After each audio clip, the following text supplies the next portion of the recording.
Hello बच्चों। So question is which of the following is a true statement. Okay, so यहाँ पर हमको कुछ ऑप्शंस दिए हैं और हमको जज करना है कि कौन सा स्टेटमेंट यहाँ पर ट्रू है। तो सबसे पहला स्टेटमेंट है vector can not be divided by another vector. Okay, so this statement is true. बिल्कुल सही बात है। हम एक वेक्टर को दूसरे वेक्टर के संग डिवाइड नहीं कर सकते क्योंकि vector division is not allowed. क्यों अलाउड नहीं है? क्योंकि अगर स्टूडेंट्स हम बात करें वेक्टर्स की, तो वेक्टर्स के पास मैग्नीट्यूड भी है एंड डायरेक्शन भी है।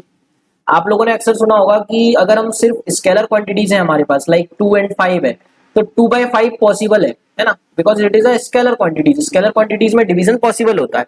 बट अगर हम वेक्टर्स की बात करें तो वेक्टर में मैग्नीट्यूड एंड डायरेक्शन दोनों है। तो डायरेक्शन को डिवाइड करना सेंसलेस बात हुई है ना, हम डायरेक्शन को डिवाइड नहीं कर सकते। कभी भी आपने नहीं सुना होगा कि कोई बोल रहा हो ऐसे ही कि north divided by south west generate कर लेगा, नहीं। तो डायरेक्शन को डिवाइड हम नहीं कर सकते, it is not possible, it is senseless. So हम बोल सकते हैं vector can not be divided by another vector. ठीक है। सेकंड टर्म दे रखा है हमको, सेकंड स्टेटमेंट दे रखा है angular displacement can either be scalar और वेक्टर। ठीक है, तो ये स्टेटमेंट हम चेक कर लेते हैं। Angular displacement can either be scalar और वेक्टर, यस। ये स्टेटमेंट भी हमारा कंप्लीटली सही है। कैसे? फिजिक्स में सर्कुलर मोशन में आप लोग पढ़ोगे कि जब हम छोटी एंगुलर डिस्प्लेसमेंट की बात करते हैं, बहुत छोटी एंगुलर डिस्प्लेसमेंट की बात करते हैं, तो हम उसको वेक्टर की तरह ट्रीट करते हैं। और बड़ी बड़ी मींस फाइनाइट एंगुलर डिस्प्लेसमेंट की जब हम बात करते हैं, तब हम उसको किसकी तरह ट्रीट करते हैं? स्केलर की तरह। ठीक है, तो डी थीटा छोटी डिस्प्लेसमेंट को हम स्केलर वेक्टर की तरह ट्रीट करेंगे और बड़ी डिस्प्लेसमेंट को हम स्केलर की तरह ट्रीट करेंगे। तो ये स्टेटमेंट भी हमारा सही हो गया। ठीक है, ऑप्शन सी क्या बोल रहा है स्टूडेंट्स? ऑप्शन सी बोल रहा है addition of two vector is commutative. Commutative means अगर हम दो वेक्टर्स को ऐड करें a plus B equals B plus A. बिल्कुल सही बात है ये।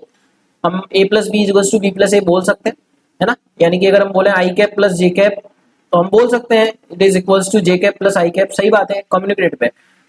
Vector subtraction is also commutative. क्या वेक्टर सब्ट्रैक्शन कम्यूटेटिव है? इसी में हमको स्टेटमेंट दिया हुआ है। क्या a माइनस बी को हम b माइनस ए के इक्वल बोल सकते हैं? नहीं बोल सकते स्टूडेंट, है ना, क्योंकि दोनों अलग अलग बातें हुई। a माइनस बी अलग है और b माइनस ए अलग है, दोनों की डायरेक्शन चेंज हो जाएगी, मैग्नीट्यूड चेंज डिपेंड करता है यहाँ पर क्या होगा। But a minus B b minus A के इक्वल नहीं होगा, तो this statement is false. And fourth option, the resultant of two vectors, two forces of magnitude f acting at a point is f if the angle between the forces is 120 degree. So यहाँ पर students हम check कर लेते हैं इसको। यहाँ पर क्या बोल रहा है, हमारे पास दो फोर्सेस हैं। अगर अगर हमारे पास दो फोर्सेस हैं इस तरीके से, हमारे पास दो फोर्सेस हैं अगर इस तरीके से मान लेते हैं, और इनका रिजल्टेंट जो हमको दे रखा है क्वेश्चन में वो भी एफ दे रखा है। तो बोला है हमसे कि जो फोर्स के बीच का एंगल है डेट इज 120 डिग्री। तो हम यहाँ पर चेक कर लेते हैं स्टूडेंट। हमारे पास फॉर्मूला होता है रिजल्टेंट का, डेट इज रिजल्टेंट का फॉर्मूला होता है हमारे पास A square plus B square plus 2ab cos theta, where theta is the angle between the vectors and A and B are the vectors. तो यहाँ पर रिजल्टेंट की वैल्यू हमको एफ दी हुई है, तो एफ सब्स्टिट्यूट कर देते हैं।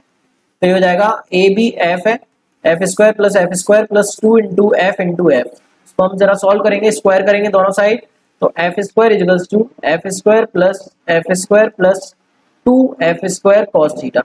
तो यहाँ से एफ स्क्वायर कैंसिल हो जाएगा, तो ये हो जाएगा हमारा minus F square equals to 2f² cos theta. ठीक है स्टूडेंट्स, सो ये एफ स्क्वायर कैंसिल हो गया, इसका मतलब कॉस थीटा कितना आ गया हमारा? Minus half. Cos theta minus half कब होता है? जब एंगल 120 डिग्री। यानी कि फोर्थ स्टेटमेंट जिसमें हमसे बोला गया है कि अगर दो वेक्टर्स का रिजल्टेंट, दो फोर्सेस का रिजल्टेंट एफ ही है, एफ और एफ का रिजल्टेंट एफ है, तो उनके बीच का angle 120 degree, this statement is also right. तो यहाँ पे हमको ट्रू स्टेटमेंट्स पूछे हैं, तो A B and D are correct options. A B and D are correct option. So काफी प्यारा क्वेश्चन है स्टूडेंट, इस टाइप के क्वेश्चंस को रिवीजन के लिए जरूर रखें। I hope this answered your query. Thank you so much and all the very best.